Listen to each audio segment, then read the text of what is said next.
What's up? JZ from jzfitness.com.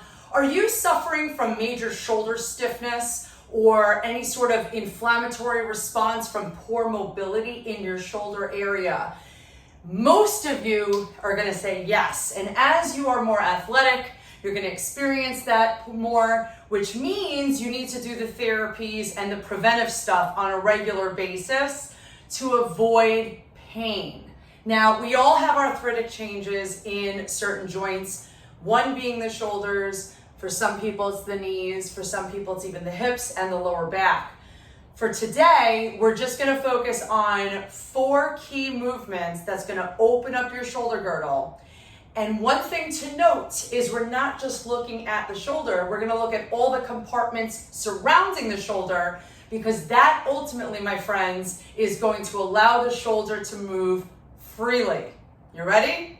Let's go. First up, grab a ball. This ball is hard. You can use a lacrosse ball, you can use a tennis ball. You're going to find a wall and you're going to put this ball up against the wall. You're going to take your arm out to the side and you're going to push in right on your pec, so don't go too high where you have to stand on your tippy toes, but you're going to move the whole range of motion of that pec, going in and out. Relax your shoulder. You can even bring your arm a little lower than your shoulder and just go in and out. So in toward the midline of the pec, all the way to the sternum. Pause and then lean into the wall. You're going to feel a nice fascial release in your pectoralis major. You can even go lower and get the pec minor and do some rotations with some tension into that muscle area, and just play around. If you can understand the striations or lateral, they kind of move in different planes, but you'll feel that release, and then you can even drop your shoulder down and then go, up toward the glenohumeral joint, pause, and then come back up. Now play around. You don't want to cross the actual joint, because then what's going to happen is this pressure goes into the joint and that should be avoided. So this one is going to go on your actual scapula border. So you're going to lay down onto the scapula border, find that area, not on the spine, avoid the spine. You can even hold your neck up, relax that arm down, and you're going to walk the range of motion of your scapula border. It's right on the inside of the wing and not quite on the spine. Again, you don't want to put any pressure on the joint, especially the facets of your spine.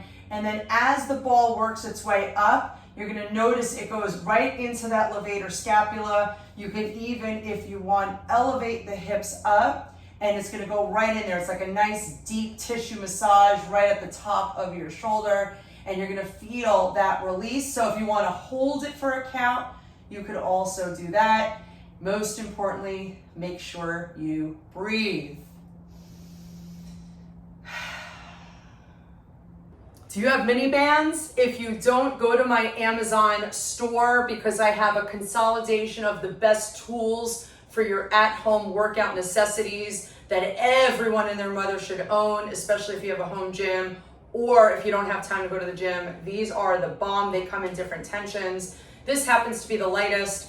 You're going to take your palms to face the sky, and you are going to pin your elbows to the rib cage. Make sure your posture is neutral. We don't want to get into crazy postures, because we also want to improve our posture. But this is really going to target the strength of your rotator cuff. So once you're positioned, your elbows are glued to the rib cage, your shoulders are down and relaxed, you're going to externally rotate at the shoulders, and you're going to pause for 5 counts. It looks like this. Your neck is neutral, you're standing up tall. After 5 counts, slowly return to shoulder distance. Keep tension on those mini bands so that we're not losing tension. You want to keep that tension, so we're still working on endurance of those tiny little muscles that keep our rotator cuff and our shoulder girdle engaged and strong and supported. So nice and controlled, you're coming in, exhale the breath, come out, keep the wrists straight, keep your elbows glued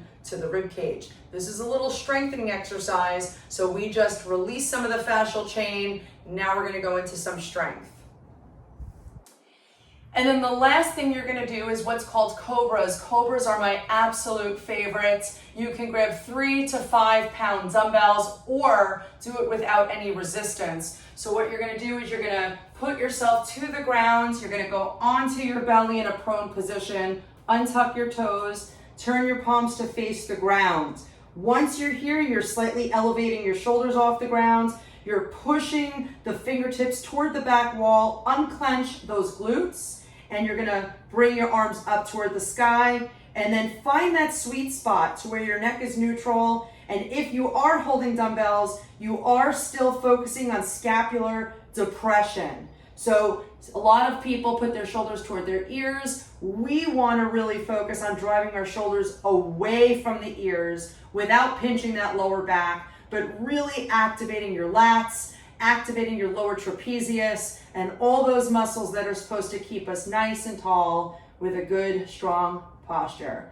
So I recommend one of two things. You could do repetitions or you could do isometric holds. If you do repetitions, you're gonna come up in the cobra, you're gonna hold that up for about 5 counts, return, do it for about 5 to 10 reps, or hold it for 30 seconds to a minute, maybe 1 to 3 sets. There are many ways to strengthen parts of your body, but I say start with those. Start with those. If you overwhelm yourself with this huge program to strengthen parts of your body, you're truly not gonna do it. I just did it. Literally, you saw my demonstrations for just, 30 seconds, maybe a minute for some things. Honestly, I feel fabulous. So it doesn't take much for the brain to recalibrate your fascial chains, optimal length tension relationships of the muscles, but you gotta do it consistently, and you certainly gotta do it before you exercise and after a very long day. Hopefully that helps. Let me know in the comments and I will present more in the future.